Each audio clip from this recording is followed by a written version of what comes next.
ഹരേ കൃഷ്ണ. സർവം ശ്രീ രാധാകൃഷ്ണാർപ്പണമസ്തു.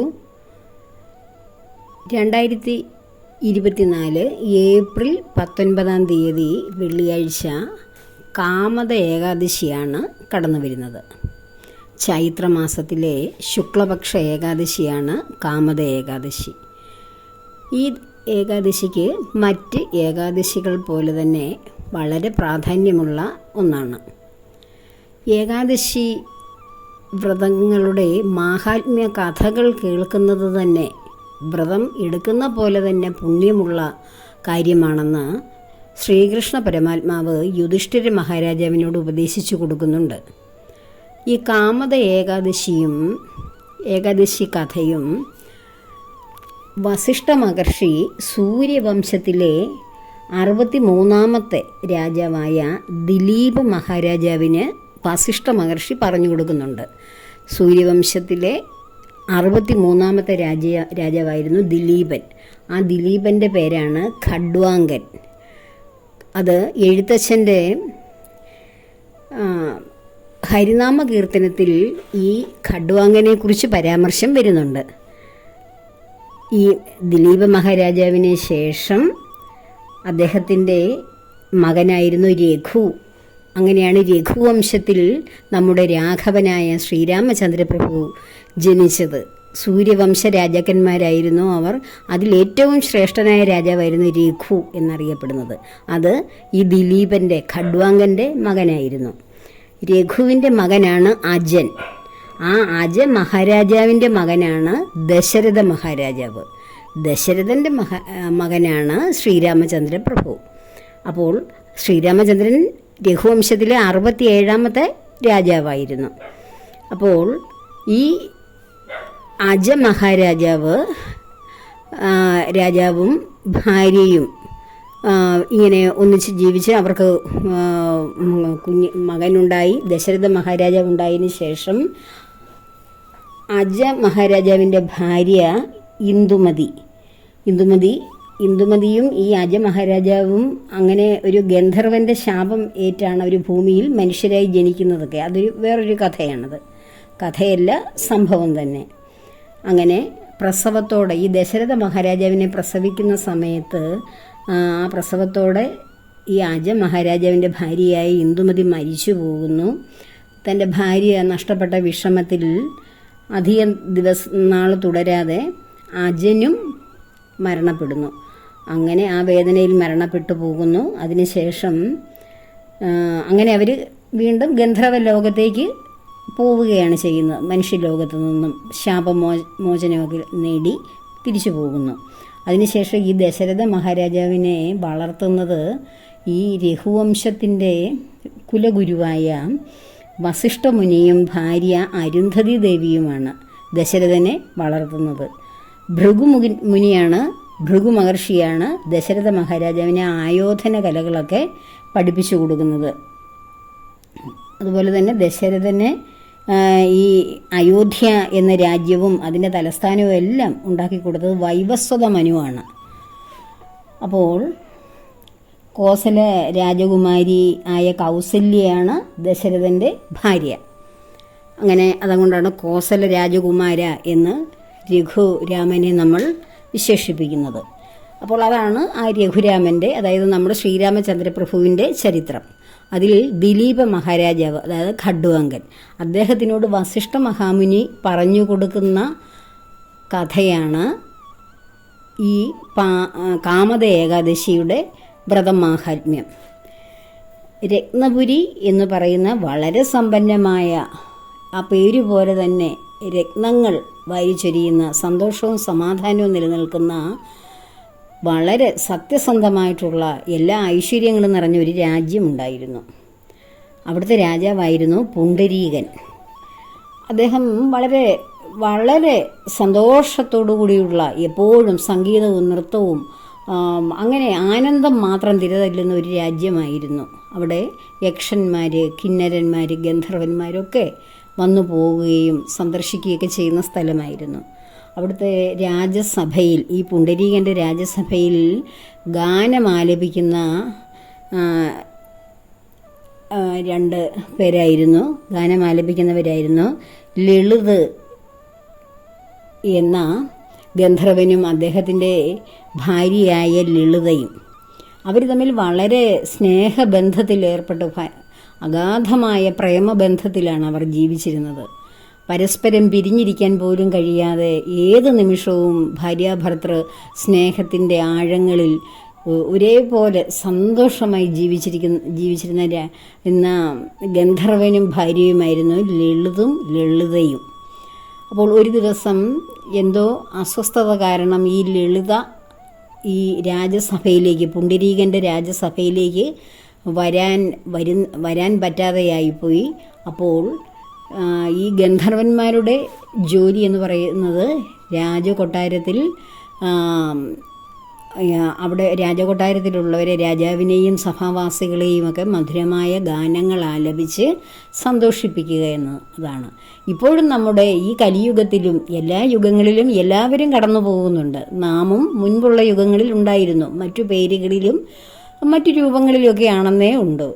ഇപ്പോഴും ഗന്ധർവന്മാരുടെ അടുത്ത ജന്മമാണ് ഇപ്പോഴും ഗാനഗന്ധർവന്മാരായി, ശ്രേഷ്ഠരായ ഗായികമാരായി ഇപ്പോഴും നമ്മുടെ ഈ കാലഘട്ടത്തിലും ഉള്ളവർ.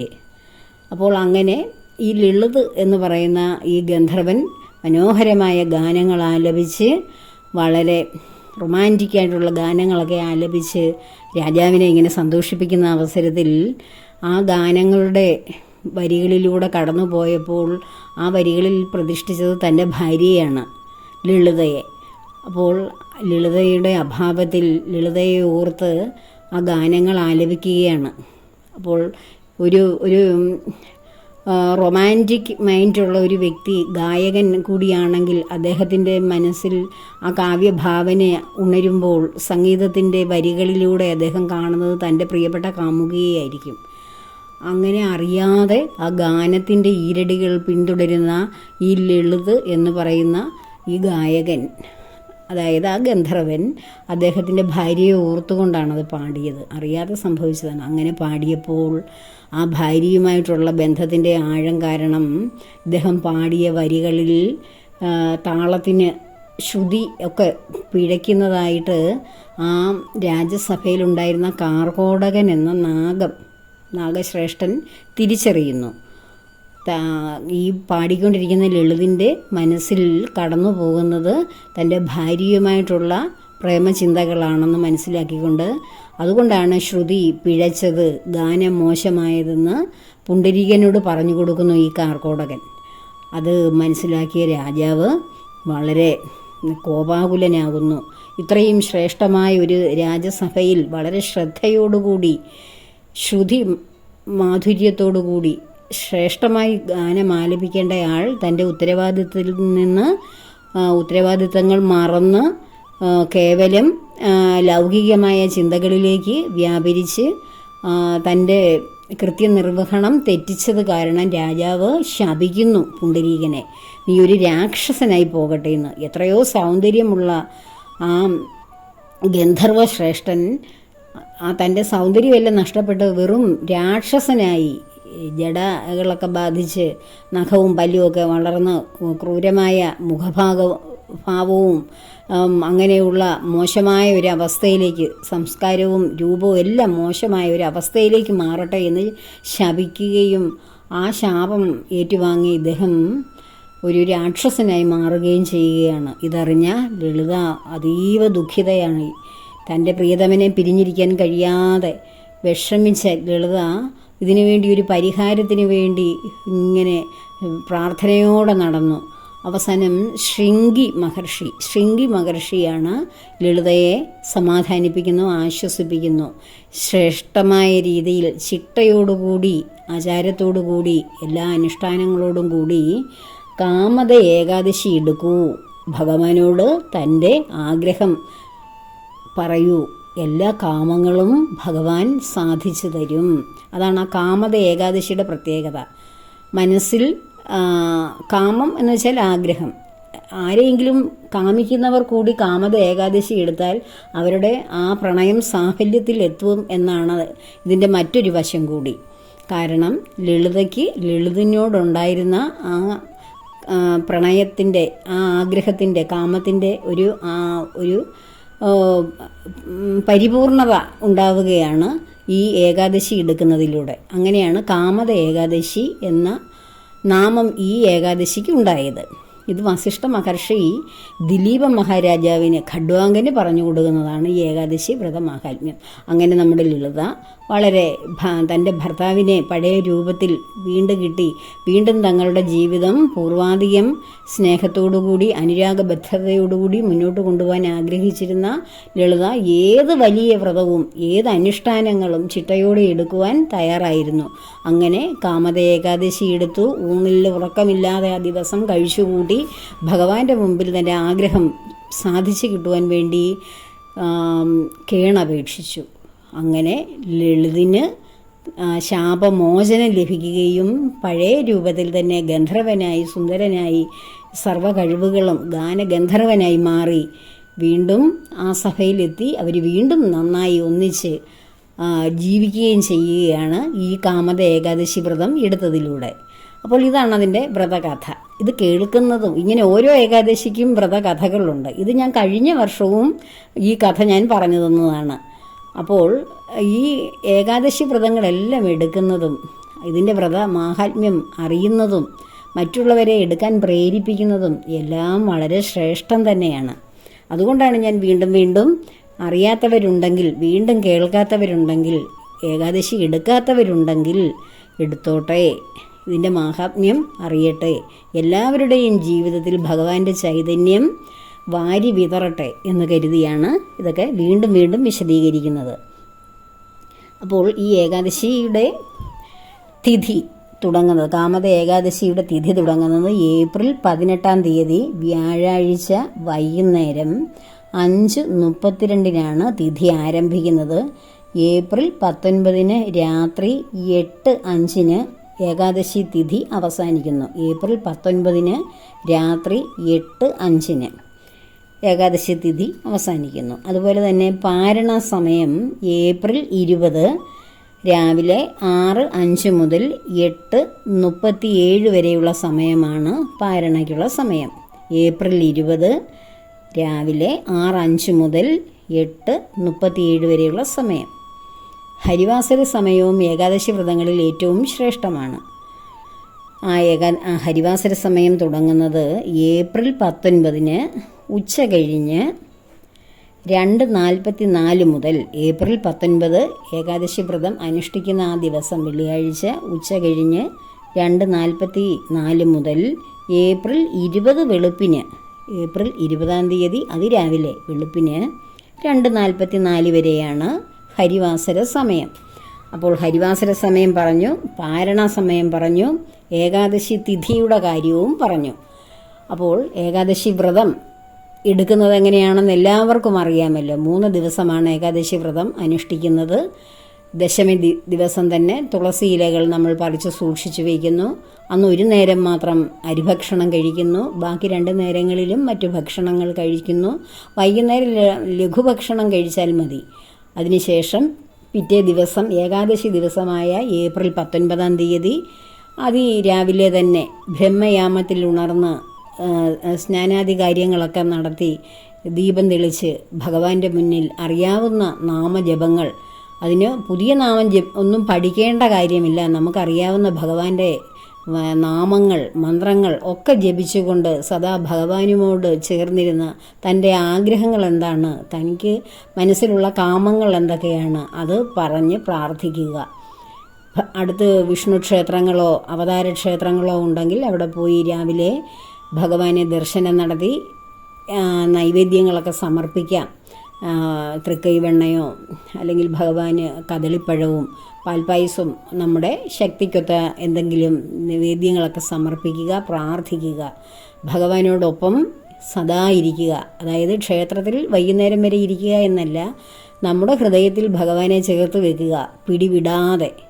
അതാണ് ഏകാദശി വ്രതത്തിൻ്റെ ഒരു ഏറ്റവും പ്രധാനപ്പെട്ട കാര്യം. ഉപവസിക്കുക എന്ന് വെച്ചാൽ ആഹാരം കഴിക്കാതിരിക്കുക എന്നല്ല, അടുത്തിരിക്കുക എന്നാണ്. ഭഗവാനെ ഹൃദയത്തിൽ ചേർത്ത് സദാസമയവും ഓരോ നിശ്വാസത്തിലും ഭഗവാന്റെ നാമം അറിയാതെ ഹൃദയത്തിൽ നിന്നുയരുക, അതാണ് പ്രധാനം. അങ്ങനെ ഏകാദശി വ്രതം അനുഷ്ഠിക്കാം. അത് ആഹാരം കഴിക്കാതെ നിർജ്ജലമായി എടുക്കാം, ജലം മാത്രം കഴിച്ചുകൊണ്ടെടുക്കാം. അവനവൻ്റെ ആരോഗ്യസ്ഥിതി അനുസരിച്ച് ആഹാരം കഴിക്കണം എന്ന് നിർബന്ധം ഉള്ള ശരീരമാണെങ്കിൽ, ആരോഗ്യസ്ഥിതി മോശമാണെങ്കിൽ ഫ്രൂട്ട്സുകളോ പാലോ എന്തെങ്കിലുമൊക്കെ കഴിച്ച് എടുക്കാം. എങ്കിലും ഒന്നും കഴിക്കാതെ ജലം മാത്രം കുടിച്ചുകൊണ്ടെടുക്കുന്നതാണ് ഏറ്റവും ശ്രേഷ്ഠം. അത് അവനവൻ്റെ ആഗ്രഹമനുസരിച്ച്, ആരോഗ്യമനുസരിച്ച് ഏകാദശി എടുക്കുക. പിറ്റേ ദിവസം പാരണയ്ക്കുള്ള സമയമാണ്. വ്രതം അവസാനിപ്പിക്കേണ്ട സമയം ഞാൻ പറഞ്ഞു. ആ സമയത്ത് തന്നെ തുളസി തീർത്ഥം, തലേ ദിവസം തന്നെ തുളസിയിലിട്ട് തീർത്ഥം ഉണ്ടാക്കി വെച്ചിരിക്കുന്നത് ആ പാരണ സമയത്ത് കഴിക്കുക. അല്ലെങ്കിൽ ക്ഷേത്രങ്ങളിൽ ആ സമയത്ത് പോകാൻ കഴിയുന്നവർ പോയി അവിടെ നിന്ന് കിട്ടുന്ന തീർത്ഥം കഴിച്ച് പാരണ വീടുക.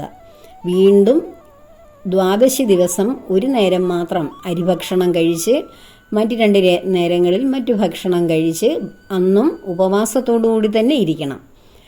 അങ്ങനെ ഏകാദശി ദിവസം 3 ദിവസം വ്രതം ആചരിക്കുക. തുളസി ദേവിയെ നന്നായി പ്രാർത്ഥിക്കുക. ലക്ഷ്മി ദേവിയാണ് തുളസി ദേവി. തുളസിയുടെ ചുവട്ടിൽ ദീപം തെളിക്കുക. നെയ്ദീപം തെളിക്കുന്നത് ഉത്തമമായിരിക്കും.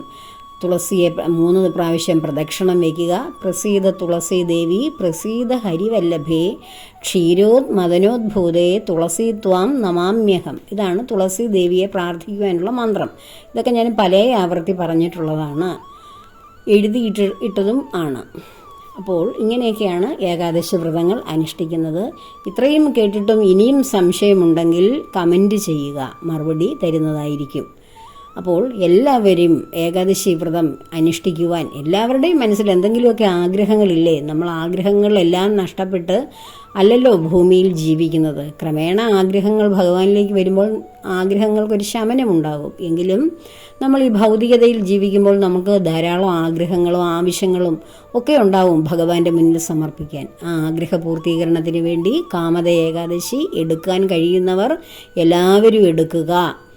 അപ്പോൾ എല്ലാവർക്കും അതിന് സാധിക്കട്ടെ എന്ന് പ്രാർത്ഥിച്ചുകൊണ്ട് എല്ലാം ഭഗവാന്റെ പത്മപാദങ്ങളിൽ സമർപ്പിക്കുന്നു. സർവം ശ്രീ രാധാകൃഷ്ണാർപ്പണമസ്തു. ലോകാ സമസ്ത സുഖിനോ ഭവന്തു.